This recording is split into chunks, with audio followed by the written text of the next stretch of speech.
no country can keep producing players to rival Pelé or Garrincha, can it?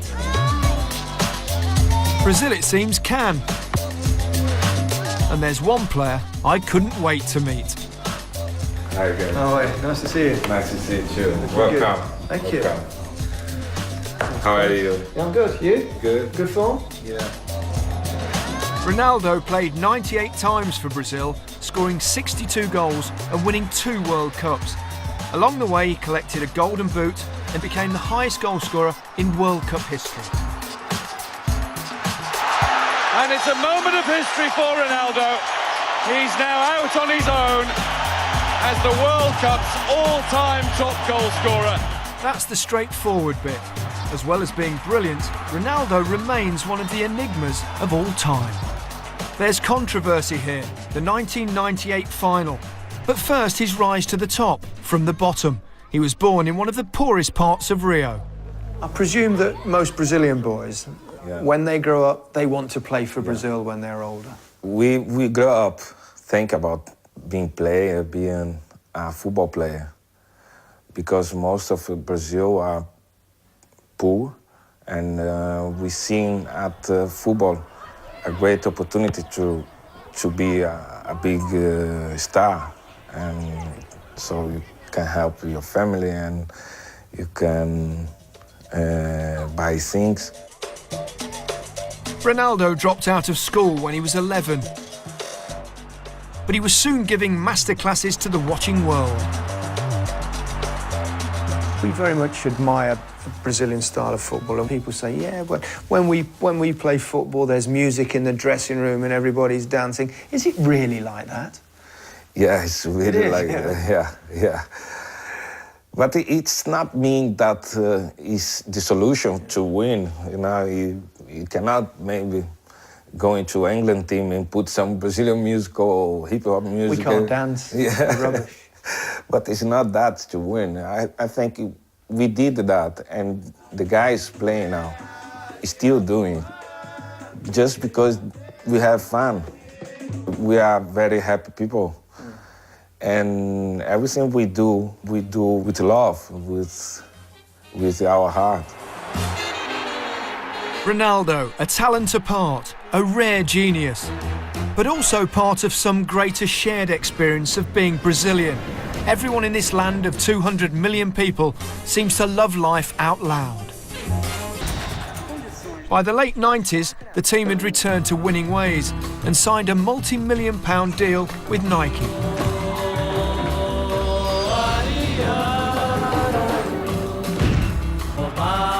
The main asset of Brazil's 1998 World Cup squad was Ronaldo.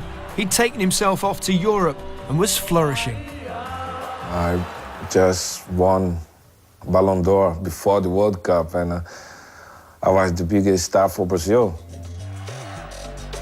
Ronaldo was by now the biggest name in world football. As the tournament progressed, he was unstoppable. I think Ronaldo changed something in football because he started to do in 100 kilometers per hour what people before did in 50. He changed the speed of football. Ronaldo was and still and will always remain for me as one of the greatest strikers I've ever seen. Brazil, 13 goals in 5 matches. Now, a semi-final against the unbeaten Dutch. Here's Ronaldo! Ronaldo really was the successor to Pelé because Ronaldo, he had everything. The most complete player, Brazilian player since Pelé, because he could score goals with his head, he could score goals tap-ins, he could score 30-yarders, he could dribble around everyone. But the Dutch were no pushovers. It went to a penalty shootout. Up stepped Ronaldo.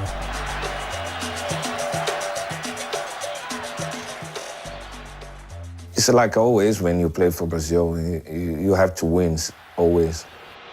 A lot of pressure, always with the Brazilian team. Greater pressure on the Dutch. Has to score. He doesn't. The world champions go to defend their title in the final. The tournament was going brilliantly for you, wasn't it? Yeah, it was, until the final. On paper, it was a dream final. Brazil the favourites against host nation France. Then, in the moments before kick-off, all eyes strained to see what was written on a single sheet of paper. We've just had the surprise news, I suppose the shock news, that Ronaldo will not be in the Brazil 11 for tonight's match. Just have a look at this at home if you can see it. That's the actual 11 here, and you see that Edmundo is playing, and Ronaldo's on the list as a substitute.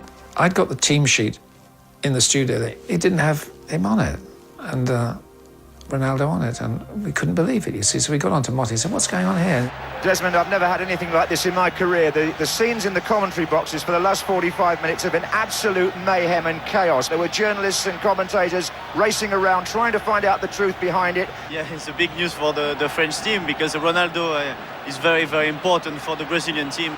It was rumors about him being sick, being injured. So we thought it was a bit of to annoy the French team, not knowing that the best player will play or not. I'm just going to interrupt you there because news has just come out that the biggest wind-up in World Cup football history has just hit the news because Ronaldo will play. There's been a big mistake in the team sheets. Suddenly there was a change. Another team sheet came and he was back on it. So there was a hiatus. It gave us a good story for a while. We were holding up team sheets in front of the camera and all that sort of stuff. Confusion reigned and conspiracy theories raged. Was this a mistake? A joke? Outrageous gamesmanship? What was really happening in the Brazilian team hotel? Only one person can say. I had a conversion after the lunch, in the afternoon. And I was inconscient for 3-4 minutes. So you were unconscious? Yeah, unconscious for 3-4 minutes. Do you know what? Do you know why you had this convulsion, this fit? No. And nobody knows. Do you think it was maybe the pressure and the nerves, or could you be feel confident? Could be, but you know, when you're there and you breathe the competition, everything is about the competition. You cannot disconnect from the competition. It's a lot of pressure. Doctor called me to another room and he explained to me that I had a convulsion and will not play. And I say, no, it's not possible. I want to play, I will play. And we went to the hospital. I stayed there for 3 hours. I did everything you can imagine of medicine or test, everything. And no conclusion. I was all right. I was okay. It's like the convulsion. It's never happened. Crowds filled the streets of Paris. Ronaldo's teammates boarded the bus for the stadium, but the confidence that had carried them to the final was gone. When Brazil leaves the hotel for the match, it's all music. But on that day, this didn't happen. There was no music on the team bus. And everyone, all the players, were asking about him on the bus. If you are in silence in Brazil, you are fear. For the first time in the World Cup, Brazil have not come out to warm up on the pitch. We haven't seen a single player. I go out from the hospital, going to the stadium directly. And I came later, and there was Edmundo on my place. And what did you think when you saw the team sheet was up and there's Edmundo and not Ronaldo? What did you say? Yeah, I understood because I was in the hospital, but I called Zagallo and said, Zagallo, please, I have to play. I don't have nothing. I went to the hospital. Everything's fine with me. It's the final game. I'm fine. I'm okay. I was waiting for the doctor, Lidio Toledo, to make a call, and he didn't say anything. As no one said anything, I took my role as a leader and said, are you okay? And he said, I'm not a kid. If it's another player, I don't know, you have 22 players. If the others 21 players, there is no problem. You don't play, it's finished. If it's Ronaldo, it's what happened. was very complicated to manage that situation. All the meetings before organizing a match, without Ronaldo, you prepare everything with Edmundo, even the corner kicks, the defend corner kicks and defend fouls and your organization, hard marks and everything. Then you change, sure, you have a problem, you know, and it was like that. And Zidane scored twice by corner kicks because our organization changed. Zinedine Zidane with the header from the corner. I don't want to say that we lost because we had a problem, but it's impossible to say that it was a normal preparation for the match. Ronaldo. It was not the best game of my life, but I was fine. I was running, I was trying to do everything. France was playing very well, very hard team. Another one, and it's there. Zidane again. Well, would you believe that? Is it like a disaster in Brazil when they go out of the World Cup, losing a final, yeah? Yeah. The same if you lose on the first round, as the same in the final. Yeah, disaster. If we got to a final, we'd be really happy. Yeah. Yeah, for the most of the rest of the world, yes, but not for us. Not for Brazil.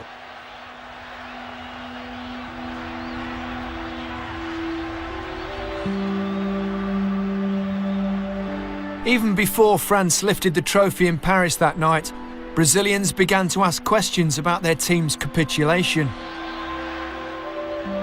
Should Ronaldo ever have played? Could sponsors really have had any say in team selection? Nike got involved with the Brazil team a couple of years before the World Cup with the idea of selling shirts all over the world. And Brazil had no qualifiers for that World Cup.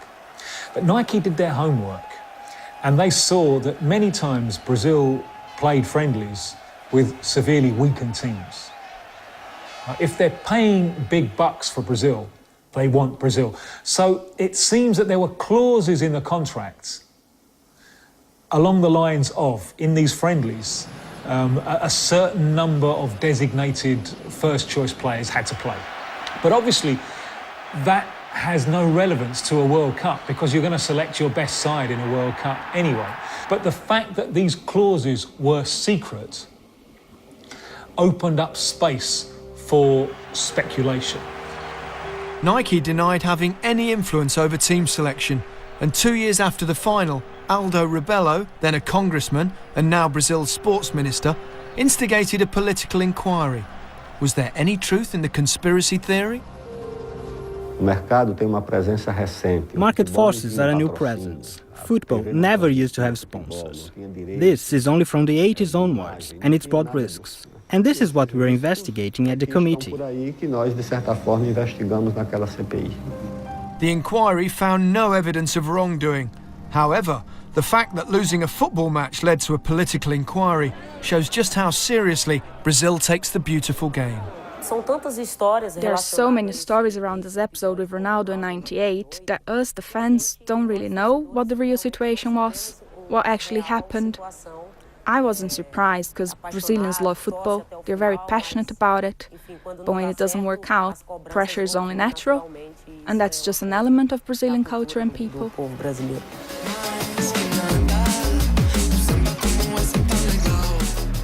Stress lines in the face of the beautiful game. Handling pressure is part of every professional footballer's life, but in Brazil, the current World Cup squad are well aware of what's at stake. It's not too much pressure. If you win the World Cup, you can stay there. If not, you need to live in Europe or in another country. It's just, yeah, I think so. Italy played 2 times at home. Win 1 and lost 1. Germany as well. Win 1 and lost 1. Brazil just lost. So now is the moment to win. Winning the World Cup in 2002 offered Ronaldo redemption. Out of favour in club football, Ronaldo scored 6 goals on the way to the final. Every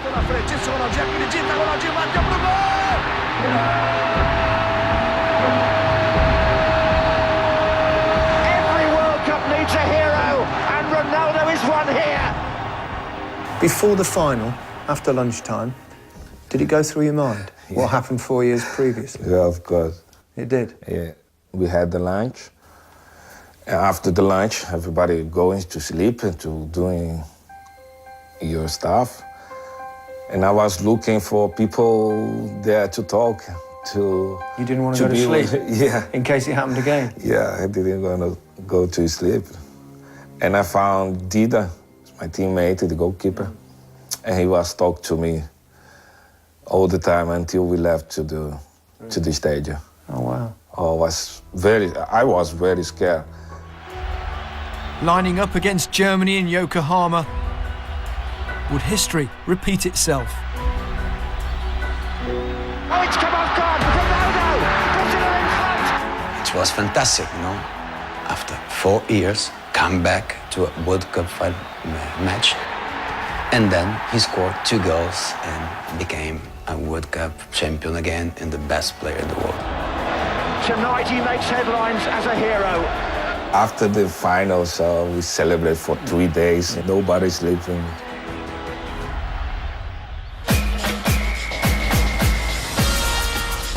The burden of history discarded, in 2002 Ronaldo's reputation restored.